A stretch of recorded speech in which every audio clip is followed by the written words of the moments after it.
یہودی نے حضرت عمر بن خطاب رضی اللہ تعالیٰ عنہ سے کہا کہ اے امیر المومنین، تمہاری کتاب قرآن میں ایک آیت ہے جسے تم پڑھتے ہو، اگر وہ ہم یہودیوں پر نازل ہوتی تو ہم اس کے نزول کے دن کو یوم عید بنا لیتے۔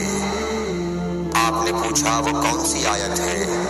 اس نے جواب دیا سورہ مائدہ کی آیت کہ آج میں نے تمہارے دین کو مکمل کر دیا اور اپنی نعمت تم پر تمام کر دی اور تمہارے لیے دین اسلام پسند کیا۔ حضرت عمر رضی اللہ تعالی عنہ نے فرمایا کہ ہم اس دن اور اس مقام کو خوب جانتے ہیں۔ جب یہ آیت رسول اللہ صلی اللہ علیہ وسلم پر نازل ہوئی، اس وقت آپ صلی اللہ علیہ وسلم عرفات میں جمعے کے دن کھڑے ہوئے تھے۔ صحیح بخاری حدیث نمبر 45۔